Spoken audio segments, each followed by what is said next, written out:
We decided to go camping that summer in a place we'd been to before, a well-known spot not far from the main highway.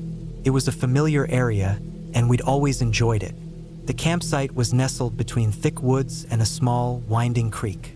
The ground was soft, covered with pine needles, and the trees stood tall, almost like sentinels.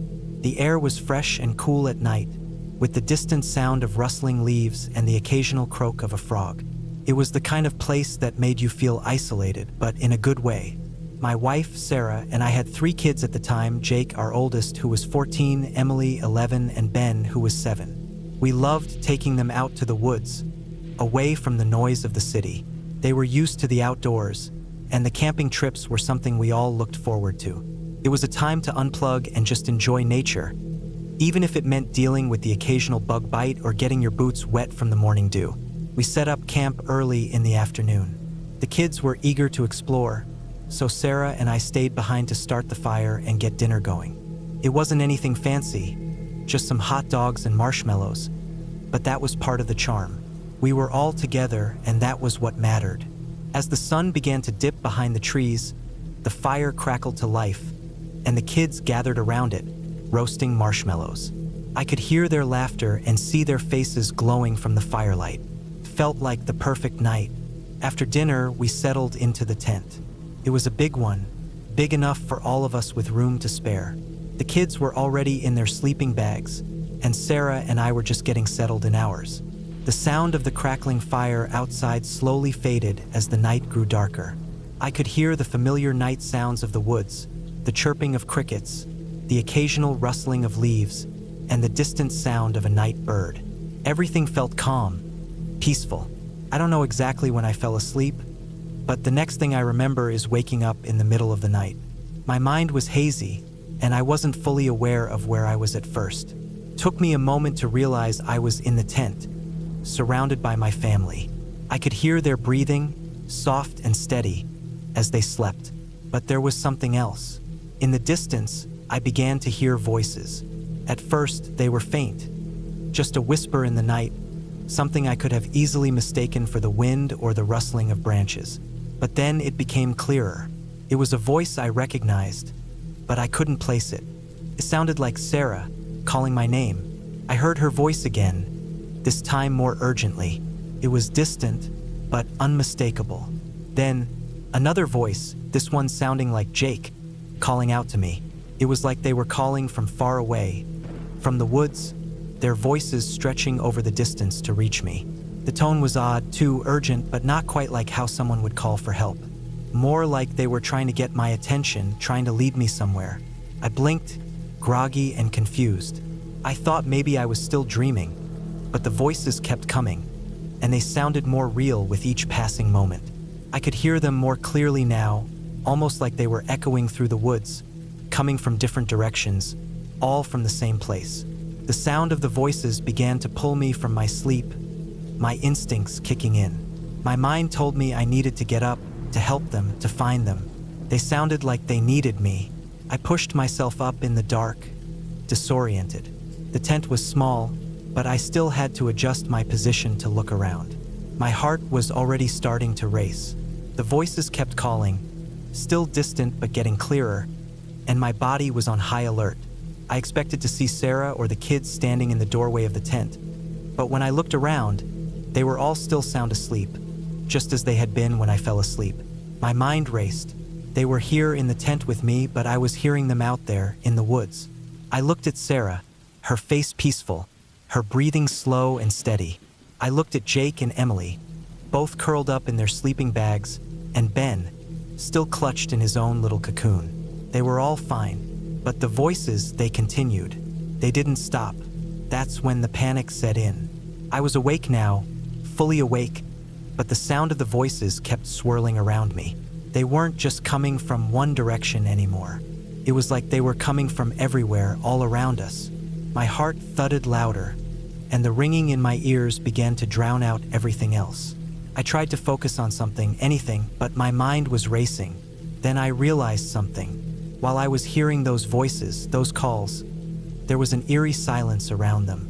The crickets, the frogs, the night birds, they had all stopped. There was no sound except for the calls that echoed around me. It was unnatural, disorienting. It wasn't just quiet. It was wrong. There was a heavy, oppressive silence where nature should have been.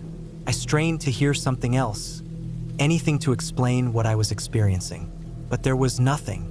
The voices didn't stop. They grew fainter for a moment and then came back louder, almost as if they were testing me, pulling me further into the woods, like they were trying to lead me somewhere. I was sure that something was wrong, but I couldn't make sense of it. I couldn't explain why my family was all here with me in the tent, but their voices were coming from the forest. My instincts told me to move, to go after them, but a deeper part of me, the part that kept telling me that something was wrong, kept me frozen in place. I had no idea what was happening, but I knew I shouldn't follow. Still, I felt the urge to get up, to search the woods, to go find them, but I didn't. Eventually, the voices began to fade, but they didn't stop altogether. The sound was still there, lingering, just on the edge of my hearing. It felt like they were still there, in the woods, waiting for me to do something. It was at that moment, with the silence of the forest pressing down on me, that I understood what I was really hearing. These weren't just voices. They were something else, something designed to confuse me, to draw me out of the tent. The thought of it sent a chill down my spine. It was like someone or something was using the sound of my family to lure me away. My body went cold with fear, and I couldn't shake the feeling that we were being watched. I lay there, still as a rock, waiting for anything to happen. But the night dragged on, and nothing came. The night sounds slowly returned. The crickets started their chirping again, and the frogs began croaking in the distance. But the voices, the eerie calls, were gone. I couldn't explain it, and I didn't want to try. My mind raced for hours after that, but eventually, as the sky began to lighten with the first light of dawn, I began to feel the weight of exhaustion. The tension in my body started to ease, and I allowed myself to finally fall back into a restless sleep. Morning came slowly, and when I finally woke up, the sun had fully risen. The woods were quiet, and the air felt fresh, but the unease still lingered. Sarah was still asleep beside me, the kids still curled up in their sleeping bags. I didn't say anything to anyone at first, not wanting to frighten them, but I couldn't shake the feeling that something had been wrong. We packed up quickly that morning, eager to leave. The kids didn't seem to notice anything was out of the ordinary, but I kept my eyes open, scanning the trees and the creek as we broke camp. We didn't speak much on the way back to the car. The usual excitement of packing up camp and heading home just wasn't there. We never went back to that spot. Not once. There was something about that night, the silence, the voices, that I couldn't explain. I still don't know what it was. Maybe it was just my mind playing tricks on me, or maybe it was something else. But one thing is for sure, we've never camped there again, and we never will. The woods have a way of hiding things, and some things are better left undiscovered.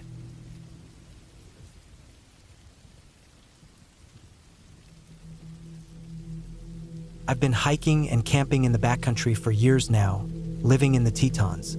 The rugged mountains and sprawling wilderness have always been home to me.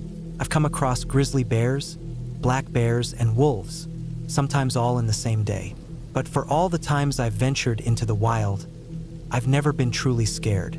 Maybe a little on edge, maybe a little nervous at times, but not the kind of terror that I felt that night. It was the fall of 2023, and I was living in Jackson Hole, Wyoming. After a few weeks of hectic work in town, I decided to escape for a bit. I wanted to go somewhere quiet, somewhere peaceful, just me, the stars, and the open road. I had the night off, and I figured I could make the most of it. So I decided to head out to the National Elk Refuge. It wasn't far, maybe a 15-minute drive from town, but it felt like a world away. I parked my truck on the side of the winding road that cut through the refuge. It was a crisp, cool night, and the air smelled like pine. The stars were brilliant, each one piercing through the darkness like diamonds scattered across a velvet sky. I got out of the truck and stretched, letting the cool night air fill my lungs. The silence was overwhelming, but in a good way. It was the kind of silence you get when you're deep in nature, far from the noise of civilization. I stood there for a moment, taking it all in. There was no moon that night, just a blanket of stars above. The only sound was the soft rustling of the wind through the brush and the occasional call of a distant owl. I'd been out here before many times. It was one of my favorite spots. No matter how many times I came, the night sky never failed to leave me in awe. But something felt off that night. At first, I couldn't put my finger on it. I told myself I was just tired from the week, that maybe I was a little jumpy. But then it started to intensify. The feeling, the one you get when something's wrong, but you can't see it. The hairs on the back of my neck stood up. I was suddenly aware of every sound, every movement in the distance. My heart began to race, the kind of rapid pounding that happens when your body is trying to tell you something's wrong. I glanced around. The flat expanse of scrubland stretched for about 2 miles in all directions, interrupted only by the occasional silhouette of a distant tree or the craggy shape of a distant hill. I knew this place well. There was nowhere for anything to hide. There were no shadows or dark corners where something could be waiting. Still, I felt it. The unease was growing. The thought hit me out of nowhere. What if something is watching me? I shook my head, trying to clear it. Stop it, I muttered under my breath. It wasn't like me to be afraid. I had spent hours alone in the backcountry, sometimes days, and had never felt this way. Even if a grizzly or wolf was nearby, I'd handled those situations before. It was all about respect and distance. But this felt different. It was like my body was going through some primal, uncontrollable fear response. I started to shake. My hands, my legs, everything felt tense, like I was preparing to flee. But flee from what? I couldn't even see anything. I tried to steady myself, taking a few deep breaths, but nothing worked. The panic was suffocating. I felt cornered in the vast, open expanse. I had a flashlight and a rifle in my truck. Hell, I even had a sidearm on me. But I couldn't bring myself to move. It was like the air itself had thickened. My movements felt slow, almost sluggish, like I was wading through water. I reached for the truck handle, my fingers clumsy as I fumbled with the door, unsure of what I was even doing. Everything felt so surreal, so wrong. I don't know how long I stood there before I finally snapped myself out of the stupor. My mind kept telling me the word enemy. It didn't make any sense. I wasn't under attack. There was nothing here that should have made me feel this way, but my body was telling me otherwise. The tension was unbearable. Finally, I managed to pull myself together enough to get in the truck. I grabbed the rifle from the back seat, my movements stiff and jerky, like I was carrying a weight. I pulled myself up onto the hood of my truck and tried to gather my bearings. The flashlight beam cut through the darkness, scanning the flat landscape in all directions, but I saw nothing. The brush was still. No movement. No sounds except for the wind and the distant, haunting cry of a coyote. But that didn't make me feel any better. I turned the flashlight off, my heart racing as I strained my ears for any noise. I wanted to believe that nothing was out there, but I couldn't shake the feeling. It was like something was stalking me, hidden just beyond the edges of my awareness, waiting for the right moment to strike. I had never felt so exposed in my life. This wasn't a normal fear. It wasn't the kind of fear you get when you're out in the wilderness and a bear shows up.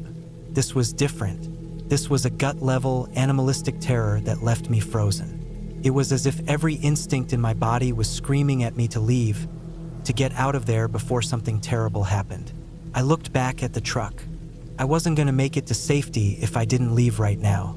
Without thinking, I shoved the rifle back into the truck and jumped in the driver's seat. My hands were shaking so badly I could barely grip the wheel. The thought of turning on the engine, the lights, everything, just felt like a monumental task. But I had to go. I couldn't explain it. I had to leave. I floored the truck, jerking it out of park and onto the road, the tires kicking up dust as I sped away. The whole time, I couldn't shake the feeling that something was following me. The darkness was oppressive, and I kept glancing into the rearview mirror, half expecting to see a pair of glowing eyes staring back at me. My foot pressed harder on the gas pedal, but no matter how fast I went, the terror didn't let up. It clung to me, wrapped around my chest, making it hard to breathe. I couldn't tell if it was my imagination or if I was actually being pursued, But it didn't matter. The fear was real. I didn't stop until I hit the lights of Jackson. The moment I crossed the city limits, the tension in my body started to ease. I still couldn't explain what had happened, but I knew one thing for sure. I wasn't going back out there. Not anytime soon. I've been to some of the wildest places in the world, and I've never felt that kind of raw, primal fear before. It wasn't just a reaction to the wilderness. It wasn't just a bear or a wolf in the area. It was something else, something I couldn't put into words. To this day, I don't know if it was my body reacting to a real danger, or if it was just some bizarre psychological moment, but I've never been more terrified in my life. The entire drive into town, I kept looking in the rearview mirror, half expecting to see something, but nothing ever came. I've gone camping and hiking plenty since then. I've faced bears up close, watched wolves in the distance, and felt the cool brush of the wind across my face in the mountains. But that night I couldn't explain it, and I don't know if I ever will.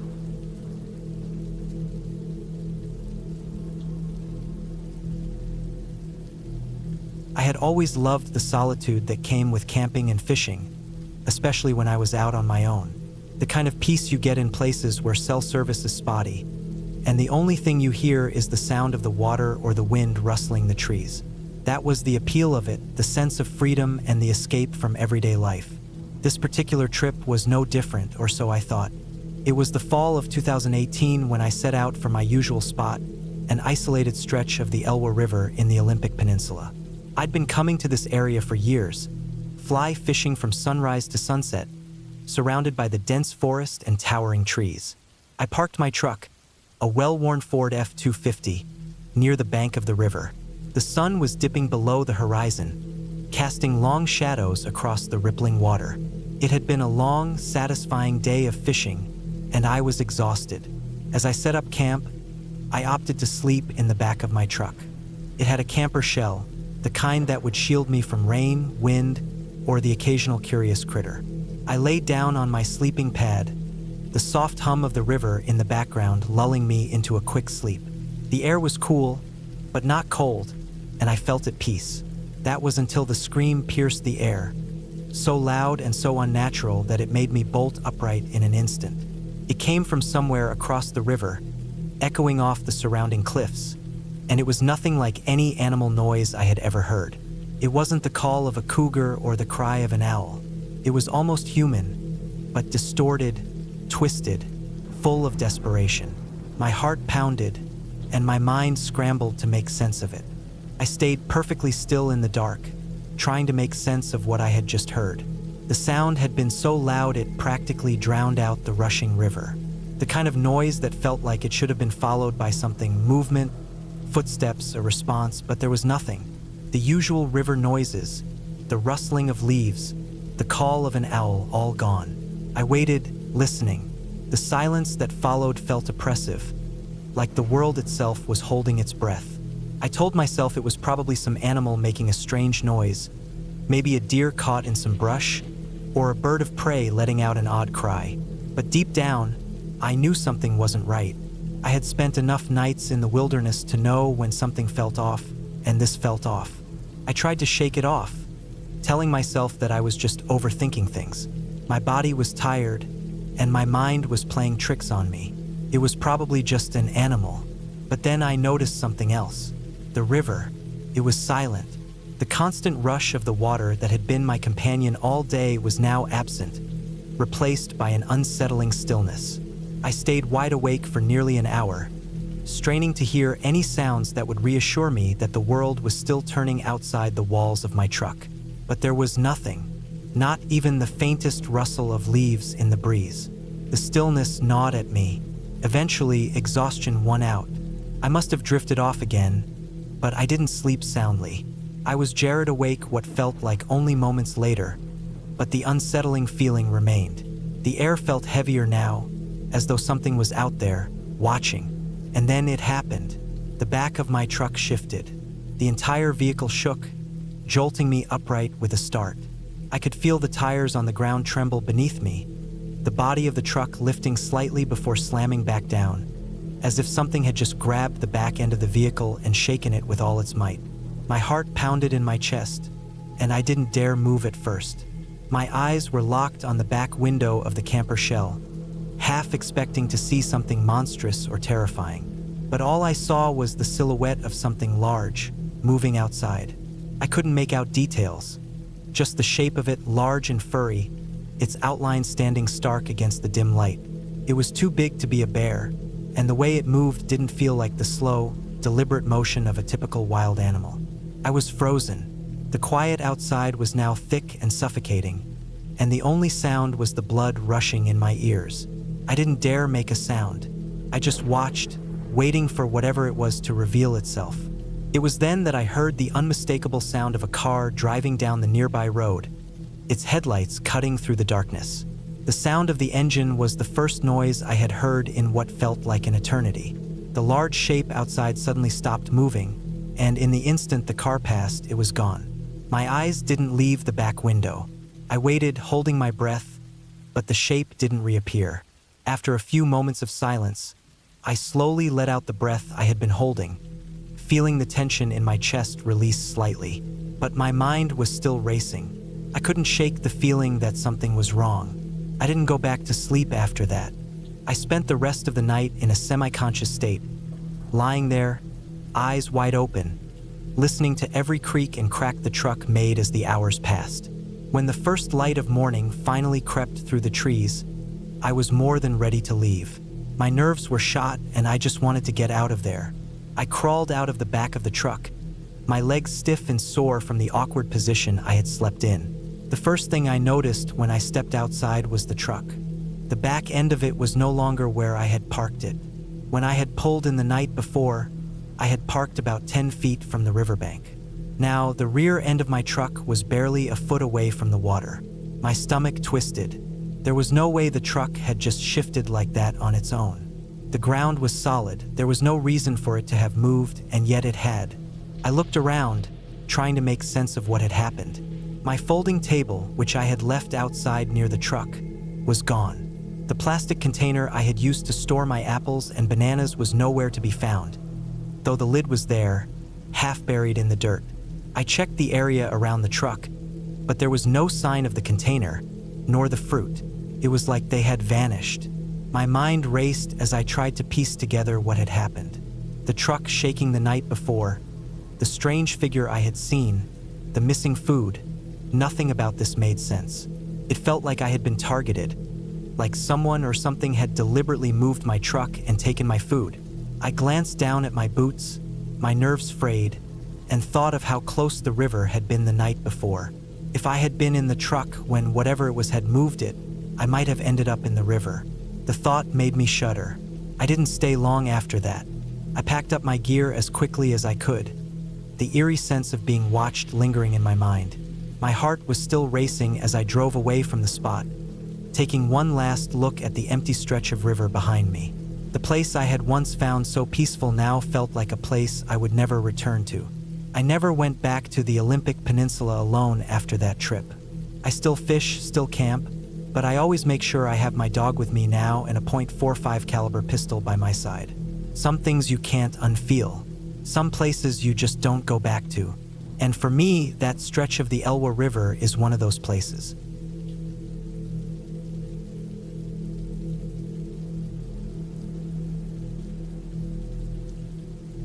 Two summers ago, my family and I set out on what was supposed to be the perfect camping trip across Colorado. It had been a long time since we'd gotten away like this, and the thought of exploring the state's natural beauty felt like the ideal adventure. It was me, my husband, Jim, our 2 kids, and our golden retriever, Finn. Our goal was to camp in as many state parks and national forests as we could fit into our schedule, and we had planned every step carefully. The San Juans, the Front Range, and spots along I-25 were the highlights we couldn't miss on our way back to Texas. We started the trip full of excitement, driving through valleys and around mountains, stopping at sites we had read about, capturing memories and pictures, and hiking trails that wound through the forest. Our spirits were high as we soaked up the scenery, and every night we'd set up our tent in different campgrounds, cooking our meals over the campfire, and telling stories until the stars would start to fade. We were just about a week into our adventure when we ended up at Staunton State Park, which was a little west of Denver. The sun was setting as we arrived, casting a warm orange glow over the rocky terrain and tall pine trees. We were in the middle of nowhere, it felt like, with the parking lot a mile and a half from the campsite. The road was dirt, the kind that made the tires kick up dust as we drove along, and the walk was uphill for a good stretch. The kids, 6-year-old Emma and 10-year-old Tyler, were full of energy, excited to be in the wild. Jim was in high spirits too, happy to get the tent set up and start a fire. That night, we spent time playing with glow sticks, our way of keeping the kids entertained as the daylight slowly dimmed. Emma had a blast cracking them and waving them around, making glowing shapes in the dark air. Tyler, on the other hand, was content with finding the perfect spot to sit by the fire, watching the flames dance. Finn, our dog, was lounging by the tent, just enjoying the evening. The park was quiet, with only the sounds of the forest around us. The chirping of crickets, the occasional rustle of leaves, and the whisper of the wind through the trees. Felt peaceful, safe even. We joked about how we were so far off the beaten path that the nearest help was likely miles away if we needed it, but we didn't mind. As the night deepened, the glow of the fire faded, and the only light we had left was from the glow sticks. After the kids were finally tired enough to crawl into their sleeping bags, Jim and I stayed up for a while, chatting in low voices as we sat by the dying embers. It wasn't until the last glow stick flickered out that we decided it was time to turn in. I climbed into my sleeping bag, my head resting on the pillow, the sounds of the forest serenading me to sleep. The next thing I knew, it was 3 a.m., and I was suddenly wide awake. It wasn't the usual rustling or shifting of the night that had woken me, but something more urgent. Finn was under my sleeping bag, shivering uncontrollably. At first, I thought maybe he just had a bad dream, or maybe he was cold. But as I reached down to pull him closer, I could feel the tension in his body. He wasn't just cold, he was terrified. The low whine that came from him sent a shiver down my own spine. I tried whispering his name, but his shivering didn't stop. His body was pressed up tight against mine, and it felt almost as if he was trying to bury himself underneath me. Then I heard it, a child's voice. "Mummy, wait for me."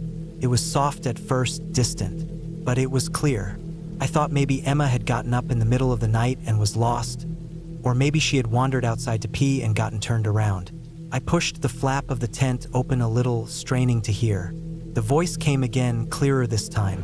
"Mommy, it's so dark. Please wait for me." My heart skipped a beat. That wasn't Emma. Her voice didn't sound anything like that, and besides, she was supposed to be asleep right next to me. I looked toward her sleeping bag, but she was still nestled inside, her breathing slow and steady. I turned to Jim. He was snoring softly, undisturbed by the voice. The tent was still zipped up, and the only light was the faint glow from the dying embers outside. "Mummy, please, it's so dark. Help me." The voice became more desperate. I sat up, my mind racing. Who would be out there at this time of night? The voice sounded so young, felt so wrong. I could feel Finn's body pressed tightly against mine, and he was shaking even more now if that was possible. I wanted to go out and help, but the darkness seemed so thick, like it was closing in around me. The thought of stepping out into that pitch-black forest alone was enough to make my pulse spike. What if it wasn't a child? What if it was someone or something else entirely? "Mommy, please, it's so dark. I can't see. Please help me." My breath caught in my throat as the pleading turned into an ear-piercing scream. It wasn't a child's voice anymore. It was guttural, raw, something primal and filled with fury. The scream echoed through the trees, chilling my blood. It was a sound that didn't belong to any human being. My body froze, and I felt the air grow thicker, like it was pushing against me. My hand instinctively went toward the zipper of the tent, but I couldn't bring myself to open it. What if it wasn't a child? What if it was something worse? I lay there, trying to breathe as silently as possible. Finn's shivering intensified, and I held him tighter, desperately trying to comfort him, though I was just as scared as he was. The scream continued for what felt like forever, echoing through the dark, and I did nothing but lie there, wide-eyed, my heart hammering in my chest. Finally, it stopped. The forest fell back into silence. The darkness seemed to swallow everything up again, and all I could hear was the faint rustling of leaves in the distance. I didn't sleep at all for the rest of the night. I just lay there, staring at the dark fabric of the tent above me, listening to every little sound, waiting for something to happen. By the time the first light of dawn crept into the sky, I was already up. My body was stiff from being awake all night, and my mind was still trying to process what had happened. Jim was still snoring away, completely unaware of what had gone on. I quietly climbed out of the tent, trying to keep my movements as silent as possible. The cool morning air hit me like a wall. I gathered our gear and started making my way back to the car, still shaken by what I'd heard. Finn stayed close by my side, his eyes darting nervously around the campsite as if he, too, was expecting something to jump out of the shadows. I found the park ranger at the entrance station, and after a few words, I told her about the events of the night. The child's voice, the screams, Finn's reaction. Her face was serious, but I could see the hint of skepticism in her eyes as I spoke. "I should have called 911, I said, "but I didn't think it was human." She frowned, shaking her head. "Well, if you thought someone was in trouble, you should have called us right away. But we don't have any reports of lost children out here." I nodded, but as I turned to leave, I heard her laugh under her breath. "Next time, just make sure it's really a child before jumping to conclusions. Okay?" I didn't say anything. There was nothing more to say. We packed up and left the park, driving down the mountain and heading toward the next part of our journey. But I couldn't shake the feeling that something wasn't right about that night. And to this day, I still don't know what it was I heard out there in the dark.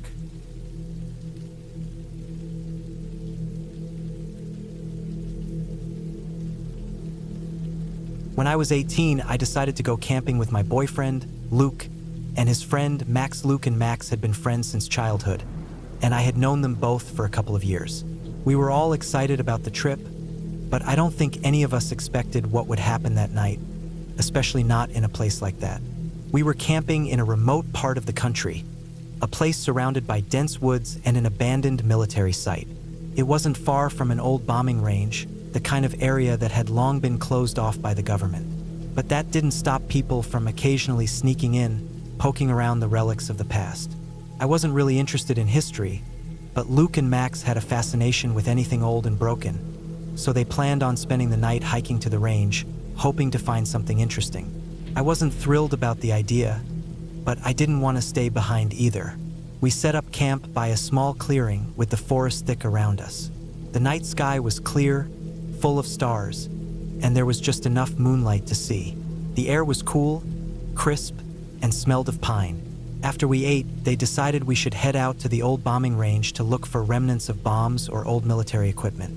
I didn't know what to expect, but they insisted it was going to be an adventure. The road to the bombing range wasn't really a road at all. It was more of a long, sandy trail that cut through the forest. The further we walked, the quieter it became. The only sounds were the crunch of our boots on the sand and the occasional rustle of wind through the trees. As the last light of the sun dipped behind the horizon, the shadows around us grew long and dark, and the temperature dropped. I started to feel uneasy. I couldn't quite put my finger on it, but something about the place gave me a bad feeling. It was like the woods around us were watching, waiting. I tried to shake it off. I was with Luke and Max, and we were just going for a walk, right? But the deeper we went, the more on edge I became. That's when I first heard the noise. It was a low, rhythmic thumping sound, like something large was jumping up and down on a metal surface. It didn't sound like an animal, at least not any animal I knew of. I hesitated for a moment, listening carefully. I looked at Luke and Max, but they were focused on the ground, picking their way through the sand and brush, searching for anything they could find. "Do you guys hear that?" I asked, trying to keep my voice steady. They didn't even look up. Luke waved a hand, dismissing it. "It's probably just the wind, or maybe a deer or something," he said, but I wasn't so sure. The sound was too deliberate, too heavy. It was coming from somewhere in the woods, though I couldn't tell exactly where. It was as though it was circling us, moving closer with each step. I could feel my heart rate picking up. We kept walking, though, pushing on toward the old range. As we got closer to the abandoned site, the noise seemed to grow louder. It wasn't just a faint thump anymore. Now it was a full-on pounding, like something huge was slamming into metal over and over again. "Guys, seriously?" I said, my voice tight. "What if it's something dangerous? Like a bear or something?" Luke stopped and finally looked up at me. He shrugged. "It's probably just a deer or a moose, or maybe an old structure falling apart. Let's just get to the range and see what we can find." But the pounding didn't stop, kept getting louder, and it was starting to shake the ground beneath us. I could feel it vibrating through the soles of my boots. Max looked uneasy now too. I could see him glancing around, his eyes scanning the trees, but neither of them said anything. We finally reached the edge of the bombing range. The place was more run down than I had imagined. Rusted metal parts scattered across the ground, remnants of old military vehicles, twisted chunks of steel half buried in the sand. It was eerie, like stepping into a graveyard for old machines. We started poking around, but I couldn't shake the feeling that something wasn't right. That noise was still there, pounding relentlessly in the background. I tried to focus on the area around us, to block out the fear creeping into my chest. But then I heard it again, closer now. The noise had changed. Instead of a thumping, it was more like a scraping, dragging sound, like something large was moving through the brush. It was unmistakable. Something was out there, something big. I mentioned it to Luke and Max, but they didn't seem concerned. They were too busy poking through the rusted debris, lifting pieces of metal and turning them over, searching for anything useful. Then the noise stopped for a moment. Total silence. I glanced around nervously, my heart pounding in my chest. "What's going on?" I whispered, half to myself. I didn't expect an answer, but Luke caught my eye. "Let's head back to camp," he said suddenly, his voice low. There was something in his eyes now that I hadn't seen before. Unease. We turned and began walking back down the sandy trail, but the moment we started moving, I heard it again. It was faint at first, just a rustling in the bushes, but it was there. Something was following us. The sound was subtle at first, just twigs snapping in the woods behind us, then heavier, like something large was stepping through the undergrowth. I felt my stomach drop, and my grip on the small Red Cross knife I had with me tightened. It was barely an inch long, hardly more than a toy compared to the hunting knives Luke and Max carried. But it was all I had. We walked faster, but whatever it was kept pace with us, just out of sight in the trees. The rustling grew louder, and now I could hear heavy breathing, slow, deliberate snorts, almost like a bull. But it wasn't an animal, not in the way I understood them. It was something else, something I couldn't explain. I couldn't take it anymore. My pulse was racing, and my body felt like it was on the edge of a breakdown. Without warning, I bolted. I don't know why I did it. Maybe it was instinct. Maybe it was fear. But I ran. I didn't look back, I just ran. My legs moved faster than I thought possible, my heart pounding in my chest as the sound of whatever was following us echoed in the woods behind me. Luke and Max were right behind me. I didn't even check to see if they were still there. I just focused on getting to camp, on getting to safety. My breath came in ragged gasps, my shoes kicking up sand as I ran blindly down the road. When I finally reached the campsite, I didn't stop. Without even thinking, I yanked the tent stakes out of the ground, ripping at the fabric to get it loose. I could hear Max shouting behind me, but I didn't care. I grabbed our bags, stuffed them into the back of the car, and slammed the trunk shut. Luke and Max were already in the front seat, and without saying a word, I jumped into the back. We didn't look back as we tore down the road, the engine roaring to life beneath us, kicking up dust as we sped away. We didn't talk much on the way back, but I think we all felt the same. We had no idea what had been following us that night, no idea what had made that noise, but it was real, and it was something I never wanted to encounter again. A few days later, we heard from some other campers that had been in the area. They told us there had been incidents in that part of the woods before. People had been found dead in the same general area, but the authorities had never figured out what exactly happened. They couldn't blame it on animals, not the way the bodies were found. It wasn't an animal that had killed them, but what had. To this day, I have no idea what was in those woods that night. But I know one thing, it wasn't an animal. Whatever it was something human or something even worse. Something that shouldn't have been in those woods. We never went back to that area again. And I've never forgotten the feeling of being followed. The sound of those heavy steps moving in time with ours. That fear, that gut-wrenching certainty that we weren't alone, still haunts me.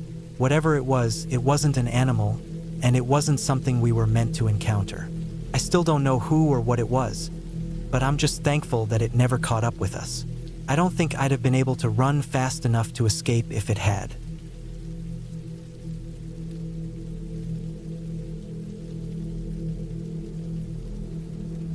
It had been a tough couple of days leading up to my camping trip. I hadn't planned on spending the night out at the family property, but something about being sick with whatever bug I had, combined with the oppressive humidity, had pushed me into doing it. I think I just wanted to escape the house for a little while, even if it meant suffering out in the elements. I was 27 at the time, living in the small rural town where I grew up, about 30 minutes outside of anything resembling civilization. The property had been in my family for generations, though I wasn't sure how much longer my parents would keep it. It wasn't much, just an old shack of a house, some rundown sheds, and a huge paddock that had fallen into disrepair. I guess that's why I ended up here, alone with my gear. A mixture of excitement and frustration, trying to get away from the noise and grind of everyday life. The new gear I was testing was, in hindsight, a poor decision. I didn't want to spend a ton of money on premium camping equipment, especially not when I was just out there for a single night. So, I cheaped out on my sleeping bag, picked up a subpar tent from a clearance sale, and borrowed a few random tools and gadgets from my uncle. One of those items was a new torch, one of those budget models you get for a tenner, with a throw that barely made it beyond a few feet in front of you. My goal was to just get through the night, survive without any major incidents, and maybe get some decent sleep. Instead, I spent most of the night huddled on the cold ground, feeling miserable. The humidity was unbearable. My clothes stuck to me, my skin was damp and clammy, and I could feel the sweat dripping down the back of my neck. I started getting sick a couple of days before, but by the time I set up camp that evening, it had gotten worse. I wasn't sure what exactly I had. Maybe a flu, maybe something else, but my sinuses were throbbing. My head felt like it was in a vice, and every inch of my body ached. The campfire I'd managed to get started barely kept the chill off. It flickered weakly, almost apologetically, like it knew it wasn't going to be enough to save me from the discomfort. I had a few cheap snacks, and the mosquitoes were relentless, making it impossible to relax. I kept thinking about how dumb it was to have come out here in the first place, but I didn't want to pack up and leave just yet. I had this weird, stubborn pride, like if I quit now, I'd be admitting that I wasn't cut out for this whole outdoorsy thing. Around 2 a.m., when I was starting to feel more feverish and miserable by the minute, something strange happened. The fire crackled in the dark, and for a moment, I almost dozed off.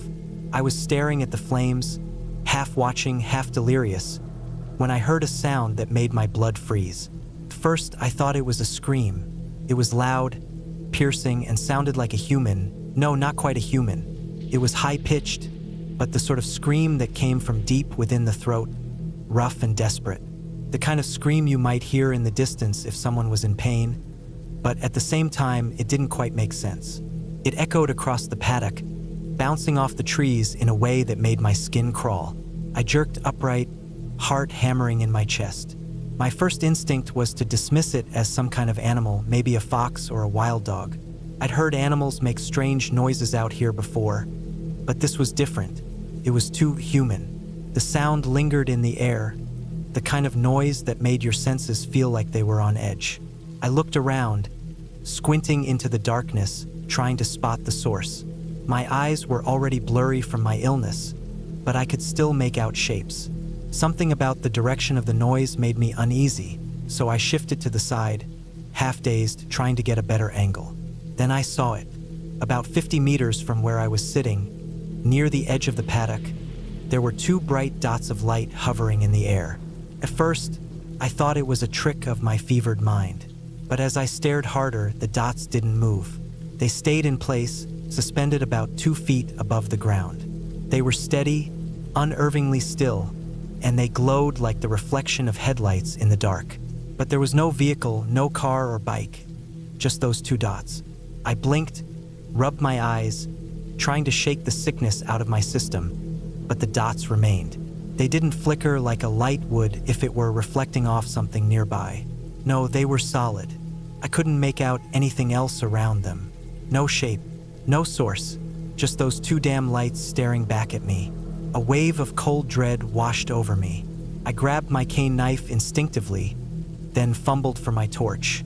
The beam was pathetic, a weak glow that barely cut through the darkness. It wasn't strong enough to illuminate the spot where the lights were, but I shone it in the direction anyway. Nothing. My mind raced. What the hell was this? A reflection? Something from the sheds? Maybe there was some animal in the bushes, its eyes catching the light in a way that made it seem unnatural. But deep down, I didn't believe that. It felt wrong, whatever it was. It felt like something was watching me. The fever was making my head spin, and the combination of chills and sweat made me feel like I was going to pass out right there. But I couldn't tear my eyes away from the dots. For what felt like hours, I just stared at them, feeling like any movement on my part would provoke something I wasn't ready to face. As I sat there waiting, the night seemed to stretch on. The only sound was the occasional rustle of leaves and the occasional crackle from my barely there campfire. I wasn't sure if I was imagining things, or if the dots were actually moving ever so slightly, shifting in and out of focus. But I couldn't look away. Then, just as suddenly as it had appeared, the thing vanished. The dots blinked out like someone had turned off a switch. 1 second they were there, the next they were gone. I didn't even realize I was holding my breath until I exhaled shakily, feeling the tension drain from my body, leaving me exhausted. I sat there in stunned silence, the weight of what had just happened pressing on me. But I didn't move, couldn't. What if it came back? What if I was wrong about what I'd seen? I waited for what felt like an eternity, but nothing. No sounds, no lights, just the soft rustling of the wind through the trees and the faint sound of the creek in the distance. Eventually, I managed to stand up. My limbs felt like lead. My whole body was aching, and I could hardly keep my balance. But I made my way back to the tent, shakily unzipping it and crawling into my sleeping bag. The whole time, my mind was racing. What had I seen? What had I heard? Was I just imagining it because I was sick? The next morning, the sun was already up when I stirred. I felt like hell, but at least the fever had broken. I stumbled out of the tent and headed for the paddock, still shaking from the strange events of the night before. The early morning air was cool, a nice contrast to the oppressive humidity of the night. I walked over to the area where I'd seen the lights. The paddock was overgrown with scrub, and the ground was uneven, covered in piles of old junk and scrap metal that my family had never bothered to clean up. As I approached the spot, something caught my eye, a glint of metal reflecting the sun. I walked over, my steps slow and deliberate, and then I saw it.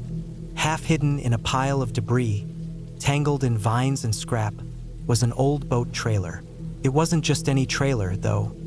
It was one of the old, rusty trailers my uncle had dragged out from one of the sheds. The 2 retroreflectors on the side of it had caught the light at the perfect angle the night before, making it appear as though it was some kind of creature with glowing eyes.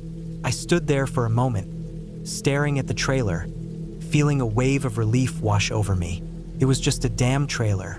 Nothing more, nothing less. No cryptids, no ghosts, just an old piece of junk. I shook my head, half laughing, half sighing in relief. All that tension, all that fear for what turned out to be nothing more than a reflection. I felt like an idiot, but also grateful that I wasn't dead. It's funny how your mind can twist things when you're exhausted, sick, and alone in the dark. I'd learned a lesson that night. Don't cheap out on gear, especially when you're out in the middle of nowhere. A decent torch could have saved me from a whole lot of stress and confusion. With the trailer identified, I walked back to my camp, packed up my things, and left the property. The whole experience stuck with me for days afterward, a strange mix of embarrassment and relief. It had been a terrifying experience, but in the end, there wasn't any eldritch monster lurking in the shadows, just a trailer and my own fear.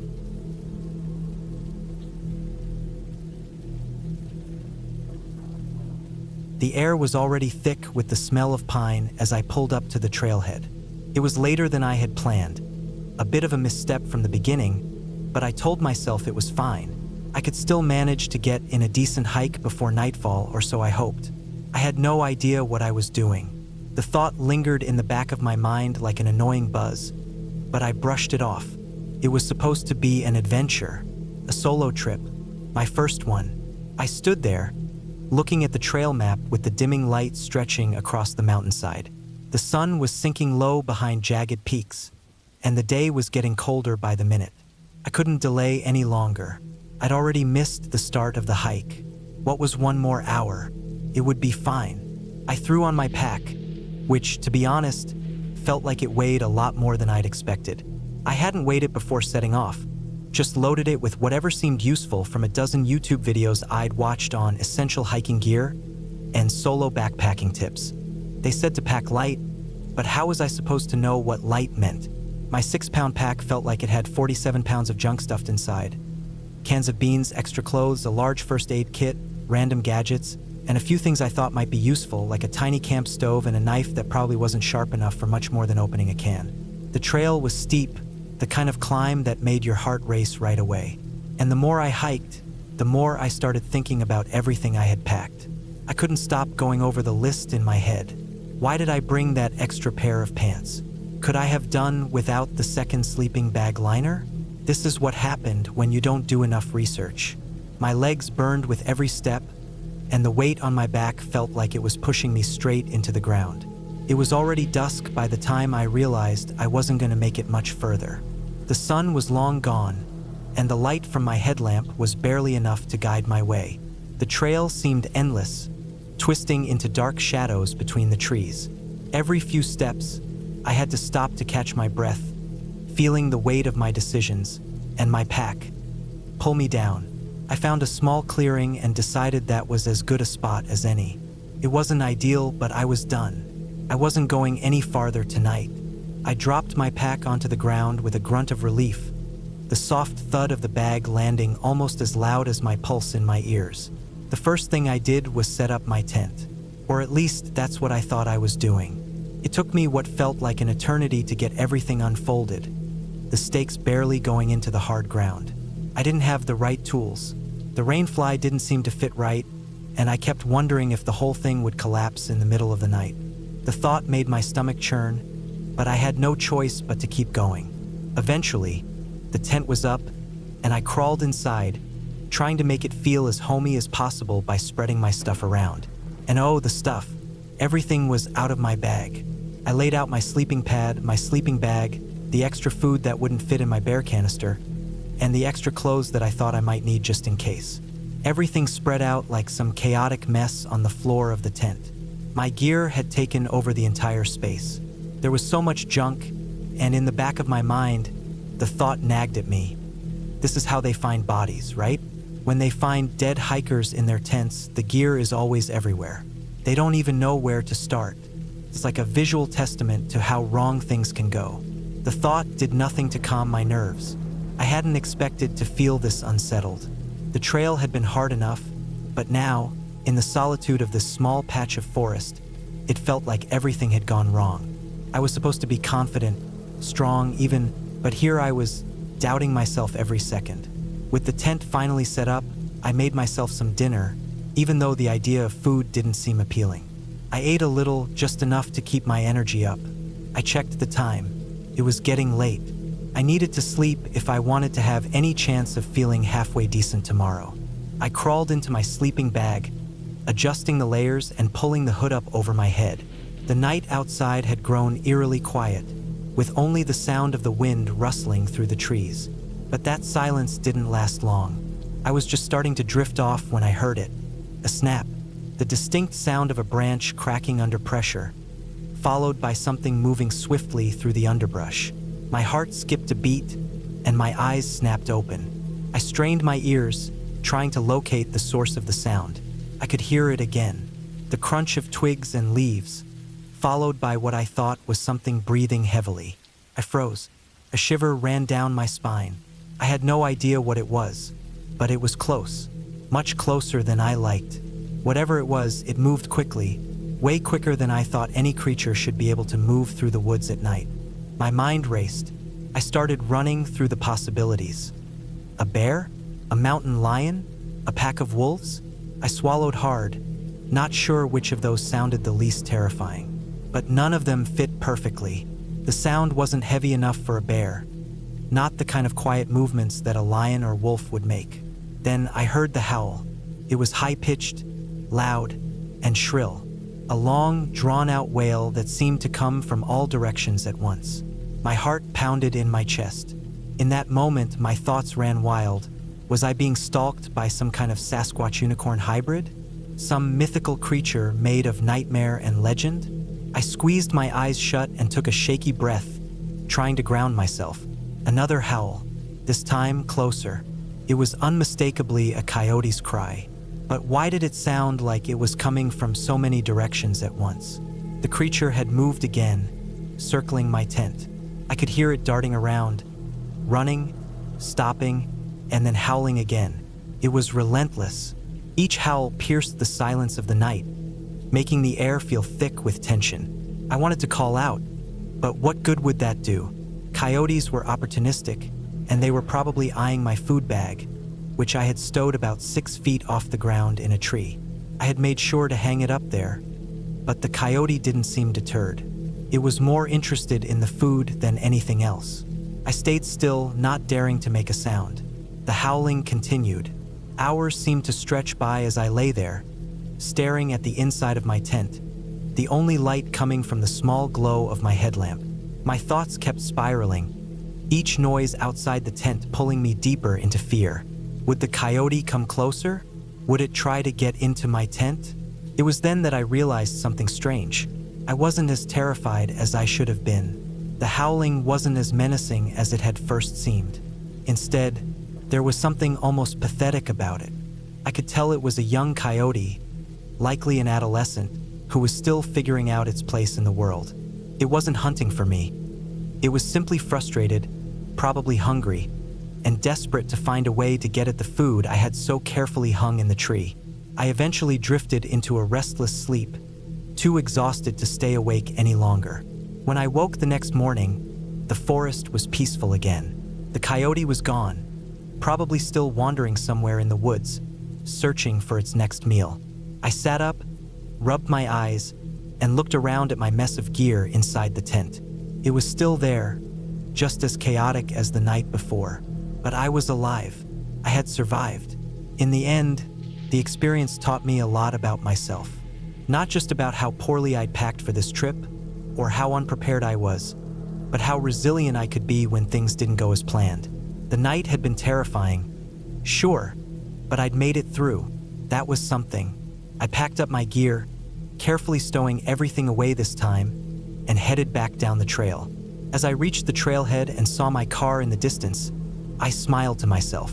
It hadn't been the perfect first solo trip, but I had made it through, and next time I'd be better prepared.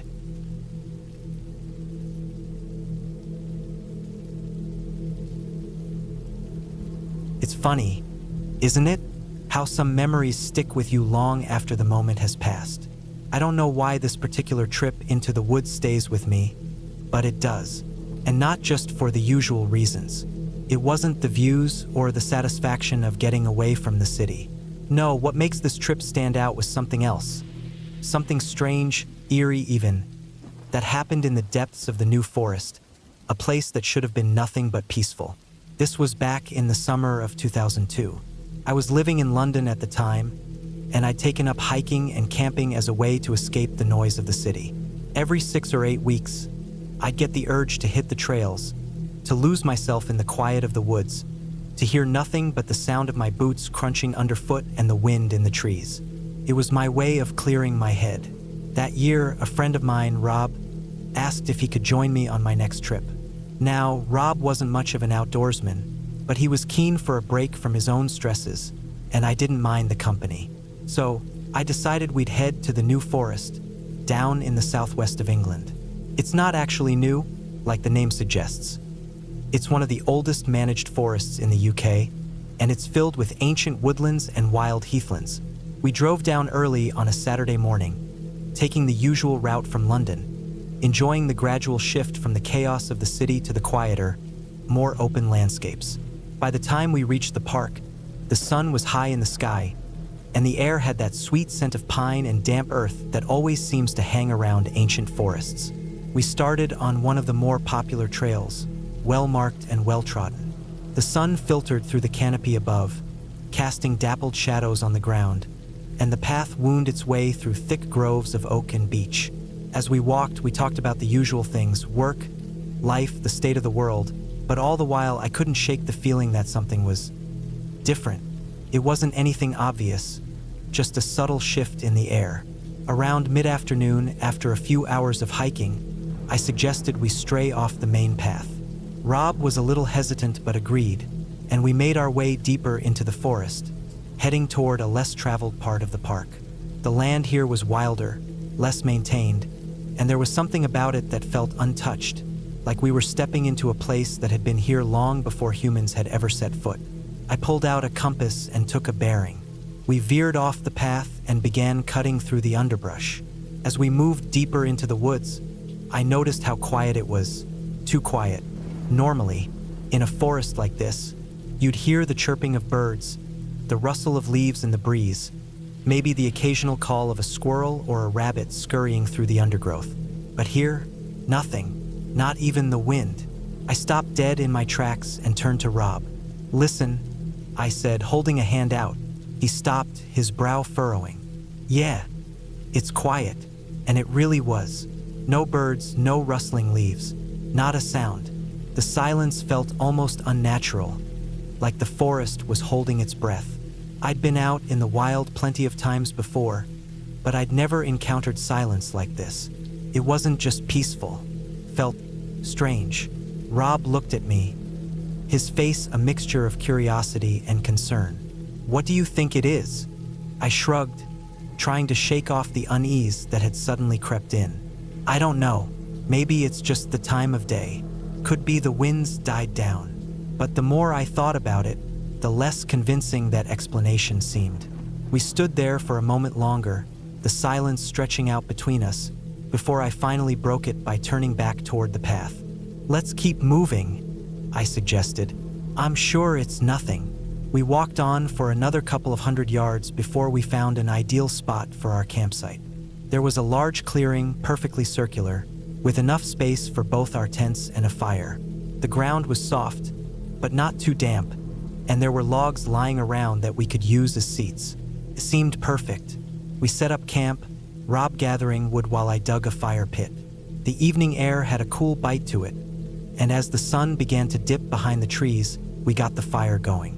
We shared a bottle of whiskey, Black Label, Rob's Choice, and swapped stories. The odd feeling from earlier in the day faded into the background, and soon, we were laughing and relaxing in front of the fire, the warmth from the flames creeping through the chill of the evening. By the time the fire had burned down to glowing embers, we were both tired. We stomped out the fire, making sure it was fully extinguished, and then climbed into our tents for the night.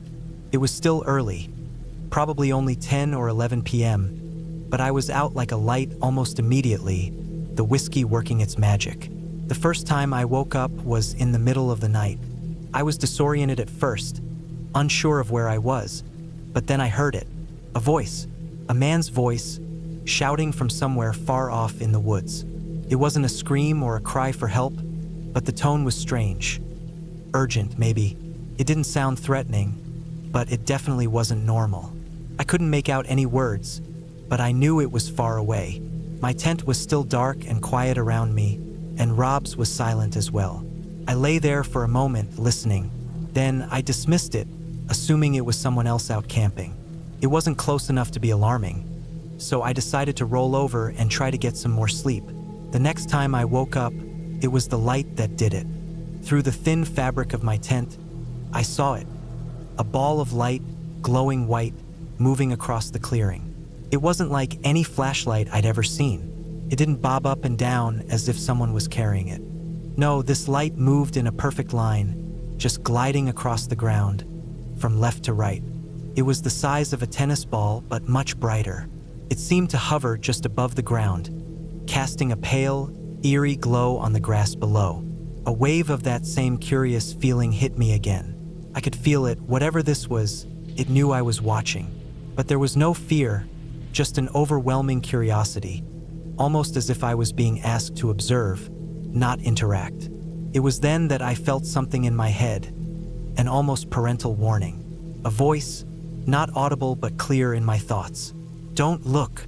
It wasn't a threatening command, more like a gentle instruction, a piece of advice that felt too important to ignore. Something in me froze.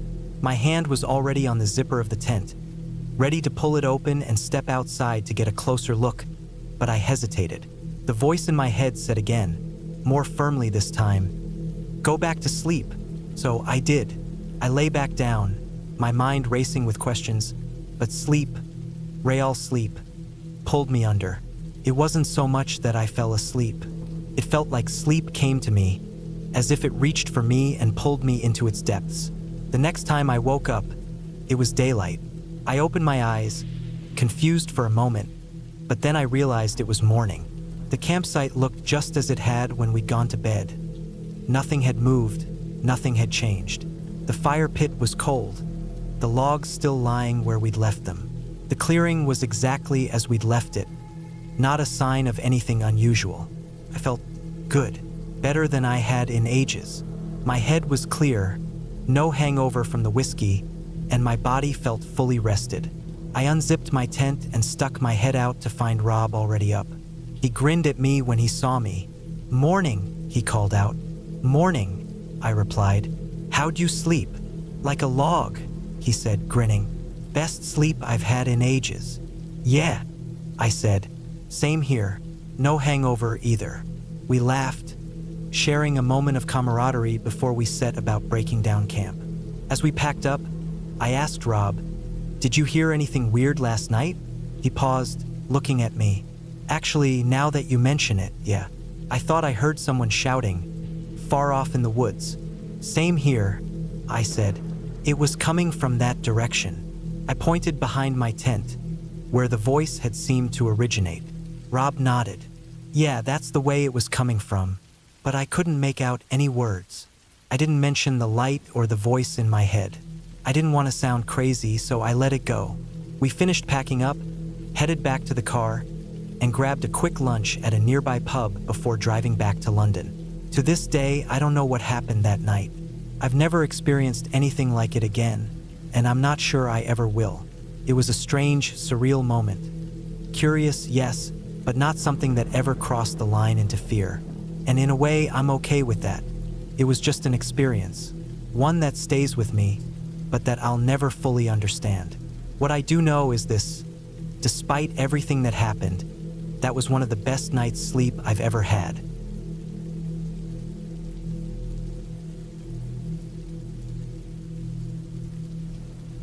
My wife and I had been dreaming of this trip for months. We were both avid hikers, and after our last few outings in the well-traveled spots of Virginia, we felt like it was time to venture deeper into the wilds. West Virginia, with its dense forests and rugged terrain, seemed like the perfect place to escape the crowds. We wanted to be as far from civilization as possible.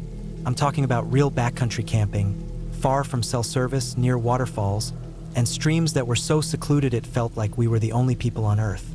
We'd found a spot near a little-known waterfall, hidden about 50 yards off the trail. The creek that fed the waterfall had carved its way through the mountainside, and in the calmness of the water, we could see the reflection of the trees bending over the edges like silent watchers. It was exactly the kind of place that makes you feel like you've discovered a secret. That night, after setting up camp, we spent hours just staring at the fire and listening to the quiet hum of the forest. The only sounds were the occasional splash of water as the creek tumbled over rocks, and the wind whispering through the trees. The night sky was clear, and the stars seemed to stretch on forever. Around 2 a.m., I was woken by something I hadn't expected. It started as a small beam of light, cutting through the thin fabric of our tent like a knife. The flashlight's beam swung across the tent, briefly illuminating everything inside.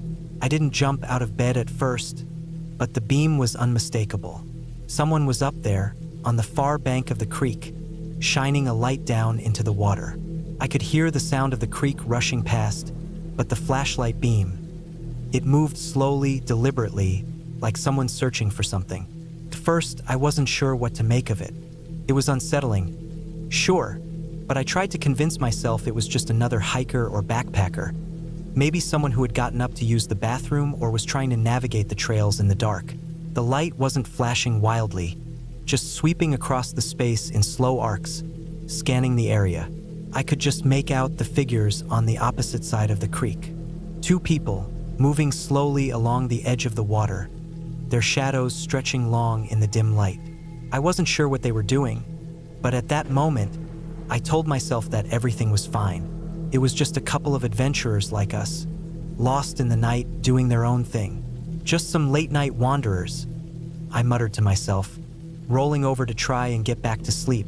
I pulled my sleeping bag tighter around me and closed my eyes. My wife stirred beside me, but she didn't wake. She had always been a sound sleeper, unlike me. But then, at exactly 2:15 a.m., the light hit our tent again. This time, it was much closer. It wasn't just a random beam. It was focused, aimed directly at our tent. I jolted upright, heart racing. The flashlight was now so close, I could see it sweeping back and forth across the tent. The light didn't hesitate. It moved methodically, as if searching for something specific. I grabbed my flashlight from the corner of the tent and flicked it on. I flashed it directly toward the figures across the creek, hoping they would get the hint. I shouted through the thin fabric, my voice hushed but firm. "Hey, keep it moving." I called out, not wanting to be rude, but not willing to let this go on any longer. For a long moment, there was nothing. No movement, no sound, nothing. I held my breath, straining to listen for any sign of movement. Just as I was starting to think they might be leaving, I heard the faint rustle of footsteps on the gravel and dirt. The figures began to retreat, walking slowly up the slope, the light moving upward as they climbed. But even after the light faded away and the silence returned, my mind wouldn't quiet down. Something about that situation still gnawed at me. The way the flashlight had moved, slowly, deliberately, felt wrong. It wasn't like someone just stumbling through the night. It felt like they were looking for something or someone. And the fact that they had come so close twice was no coincidence. There was no way I could go back to sleep. I lay there, wide-eyed, listening to the sounds of the creek, the rustling of the trees, and the occasional owl in the distance. But there was nothing that could relax me now. I couldn't shake the feeling that someone was out there, still watching. Minutes felt like hours. My wife shifted beside me, mumbling softly as she tried to get back to sleep. She had no idea what had just happened. I envied her for that. I didn't want to alarm her, but I couldn't ignore what I had just witnessed. I lay there, heart pounding. Every little noise in the forest now felt magnified, as if the darkness had swallowed everything else, leaving just me and whatever was lurking nearby. I spent the rest of the night staring out through the small mesh window of the tent, watching the shadows play in the trees. The beam of the flashlight never returned, but the feeling didn't go away. I could still hear distant movement in the trees on the far side of the creek. The wind had picked up a little, but it wasn't enough to drown out the sense that something or someone was still out there, just beyond the reach of the light. The morning light came slowly, and with it, the heavy fog that often blankets the Appalachian Mountains. When the sun finally peeked over the ridge, I decided to get up. I wasn't getting any more sleep, and honestly, I needed a change of scenery. The day was cooler than I expected, and the air smelled fresh, almost piney, as if the night had cleansed the forest. My wife, still half asleep, rubbed her eyes and yawned. I didn't tell her about the flashlight or the figures. There was no need to. She didn't need to worry, especially when we had a trail to finish. We broke camp in silence, each of us lost in our own thoughts. The morning fog hung in the air like a blanket, and the sun barely cut through it. We packed up our gear quickly, eager to get moving. The hike ahead of us was long, but I couldn't shake the sense that I was being watched. It wasn't the forest. This place, for all its isolation, had always been peaceful to me before, but it was that feeling. It was as if someone was still following our movements, just out of sight, hidden in the trees. We made our way back to the trail, the soft sounds of the forest underfoot. But every now and then, I couldn't help but glance over my shoulder. I half expected to see a figure standing in the mist, watching us from the shadows. By the time we reached the trailhead, I was exhausted, both physically and mentally. The walk had been long, and I was ready for the safety of civilization. I didn't feel at ease again until we reached the car, locked the doors, and started the engine. As I drove us away from the wilderness, I glanced back once more, watching the forest recede in the rearview mirror. I couldn't explain what had happened that night, but I knew one thing for sure. I wasn't going back to that spot again. We made it home safely, and life went on, but that experience stayed with me. I don't know if I'll ever fully understand what happened that night, but I learned something important. Sometimes, the wilderness is just that, wild. You never really know who or what is out there waiting in the dark. Stay safe out there, friends.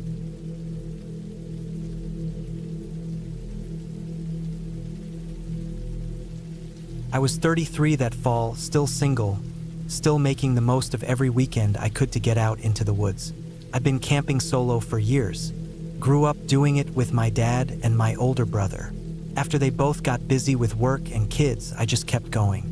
Never really stopped. It had become something I needed, a way to reset, disconnect, ground myself. This was in mid-October 2021. The weather had started to shift. The long warm days were gone. Nights were dipping into the low single digits Celsius, sometimes colder. But that was part of what I liked about it. Less people, less noise, just the forest, the river, and the sound of wind in the branches. I'd driven out on a Friday morning to a free camping area a few hours outside of Kamloops, British Columbia. Not totally remote, but far enough that you didn't hear highway noise. The kind of place that doesn't get much traffic after Labor Day. There were a few pull-in spots along a winding dirt road beside the Thompson River. Some of them had old fire rings and a few had rough picnic tables, mostly falling apart. I picked a spot I'd been to once the year before. It was maybe 40 or 50 feet from the riverbank, with a big cottonwood tree on one side and a small clearing ringed by willows and low brush. The table there had one leg reinforced with a chunk of driftwood, and the metal fire ring was half buried in gravel. Good enough for me. I had no neighbors, no cars passed by all afternoon, and I had enough firewood and propane to last 2 nights. By mid-afternoon, I had my tent set up, a fire going, and water boiling for coffee.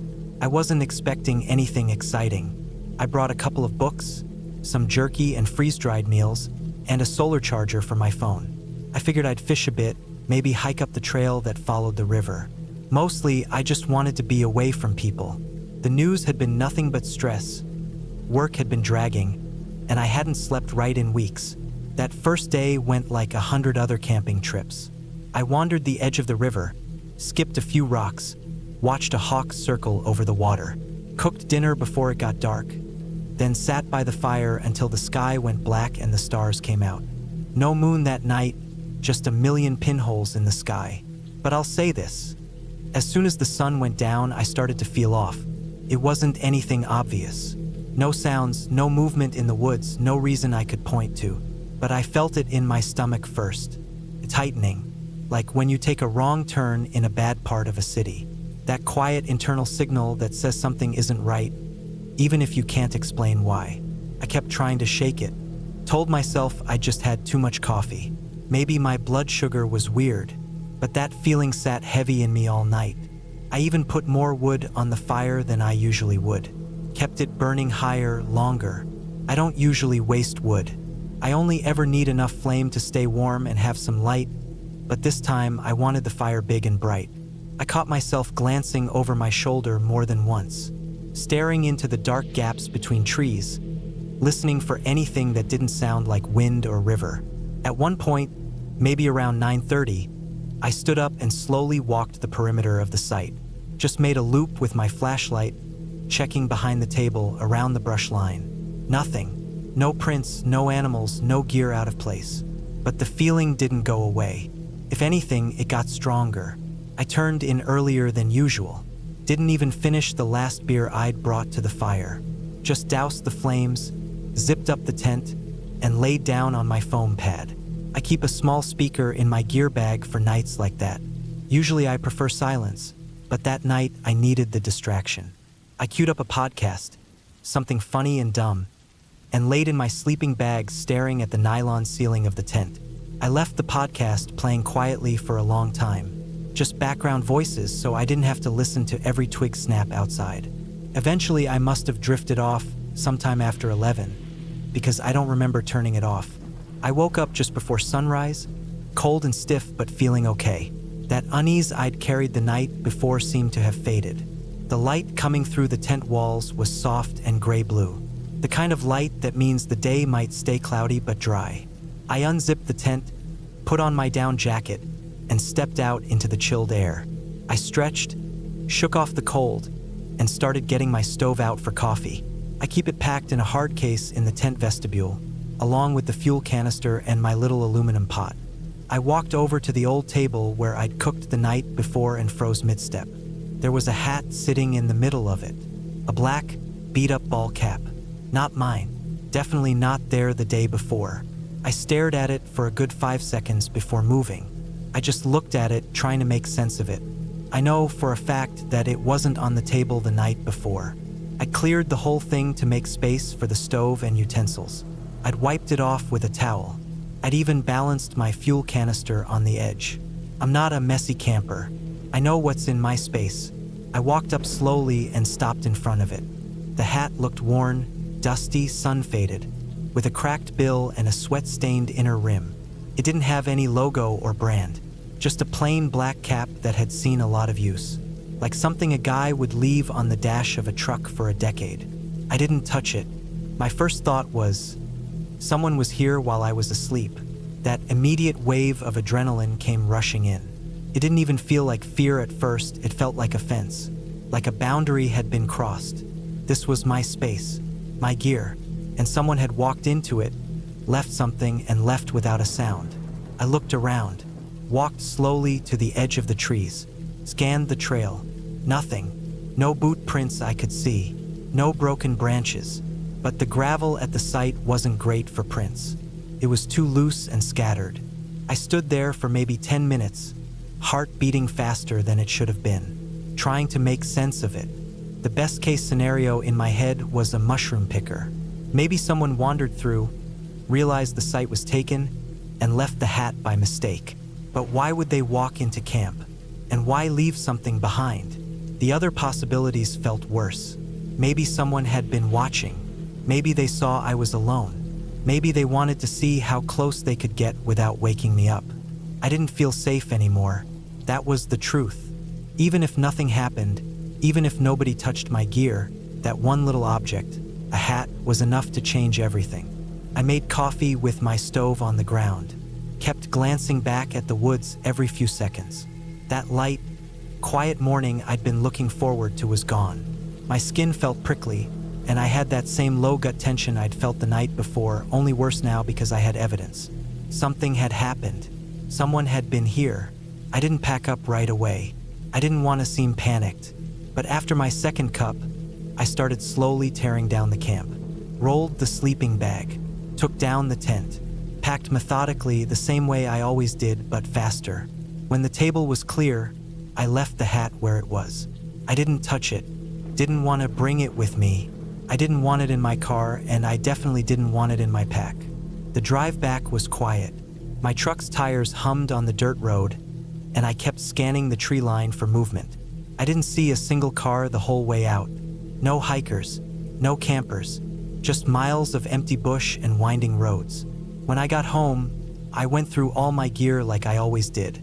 Cleaned the cook set, aired out the sleeping bag, checked the tent for tears or moisture. Nothing was missing. Everything was exactly how I'd packed it. But that hat stayed in my head. I kept replaying the night in my mind, listening again to the background of that podcast, trying to hear if there'd been any sound, anything outside the tent. But it was just voices, jokes, nothing else. And still, I can't explain the feeling I had that night. I've slept in bear country.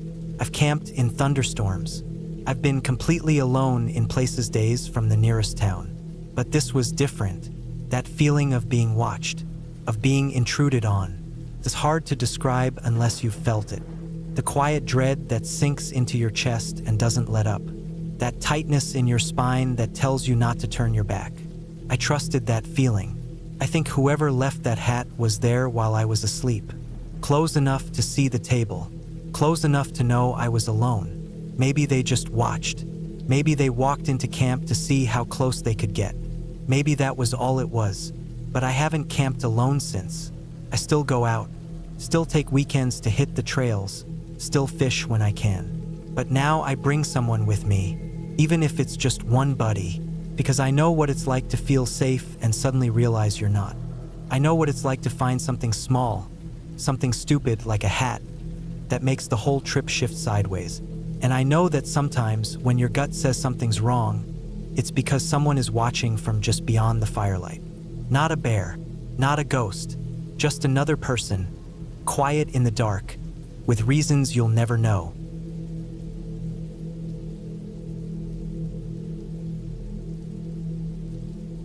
I was 16 years old when I went camping with just the family dog.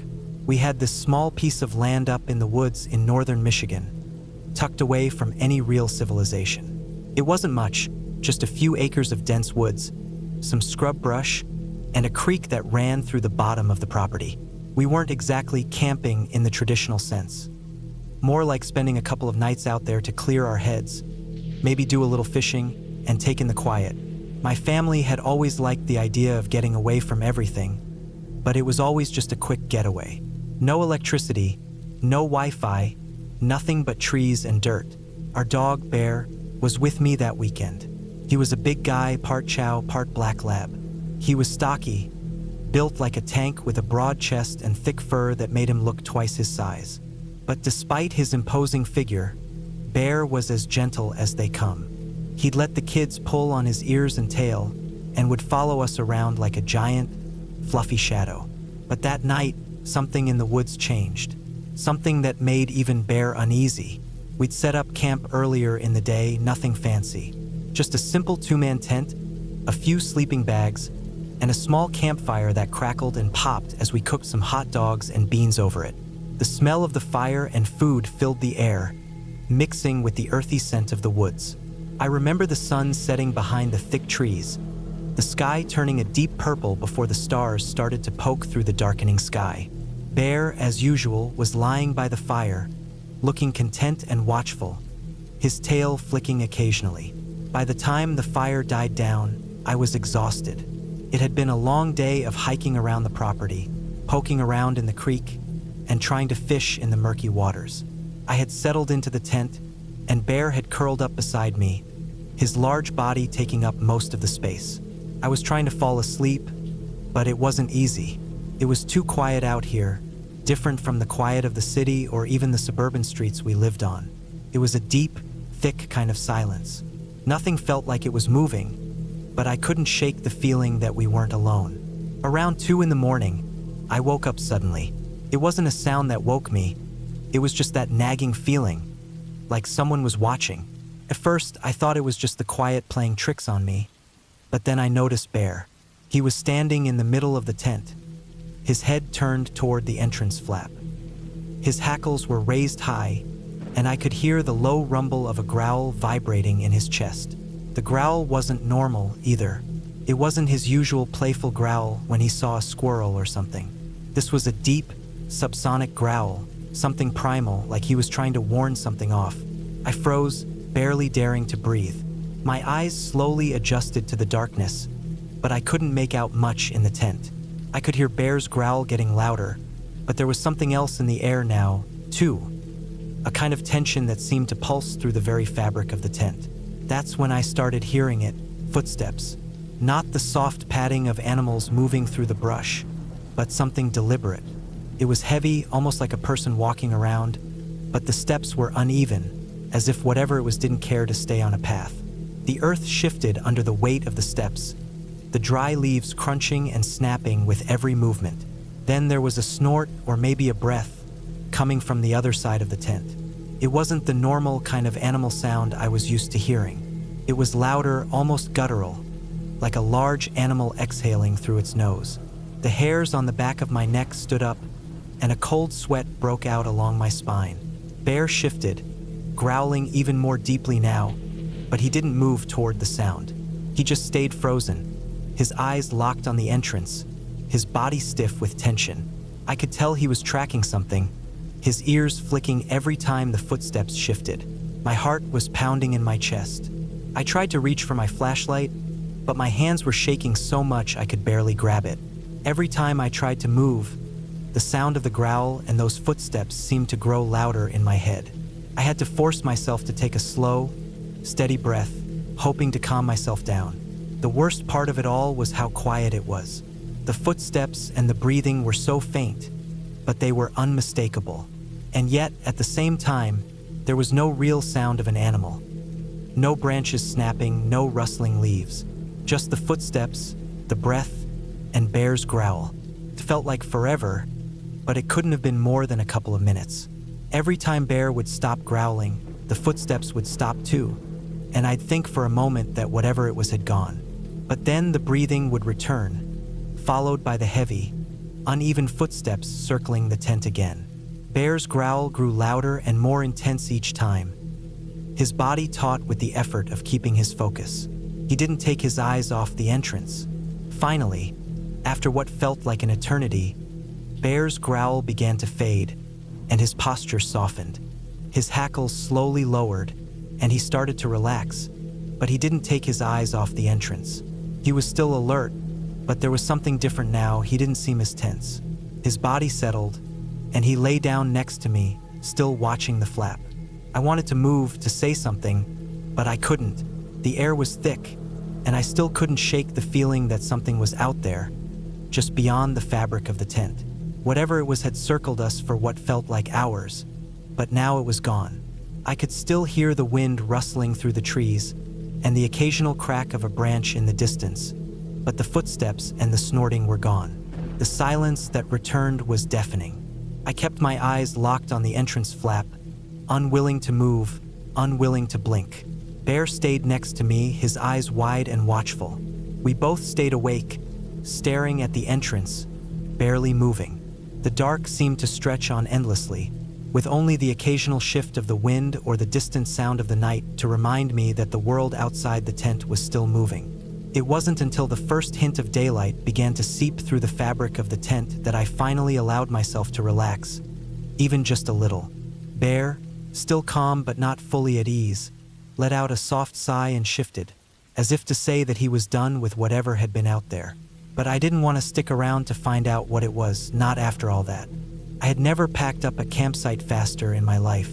I got dressed quickly, not caring about the cold morning air that crept into the tent. I stuffed everything into the bag with more force than was necessary, not looking to see if I had forgotten anything. Bear stood up, his ears still pricked and his eyes constantly scanning the area, as if he was waiting for something to come out of the woods. We quickly rolled up the tent, and I threw everything in the truck, feeling the weight of each minute as the sky slowly brightened. I didn't even bother making coffee or taking one last look around the property. The silence of the woods had turned from peaceful to unnerving, and I wasn't sticking around to figure out why Bear had been so alert. The drive back to civilization was long, but I didn't care. I didn't want to think about what might have been out there, or what Bear had been sensing that I couldn't. By the time we reached the town, I felt the tension in my shoulders ease. The bustling streets, the hum of cars passing by, the sound of people going about their business. It all felt normal again. I could finally breathe easy. But even now, all these years later, there's still a part of me that wonders what it was we heard out there that night. Was it just a bear? A large predator passing through? Or something else? Something that doesn't belong in the woods at all? I'll never know for sure, but whatever it was, it's a memory that sticks with me, sharp and unrelenting. I never camped up there alone again.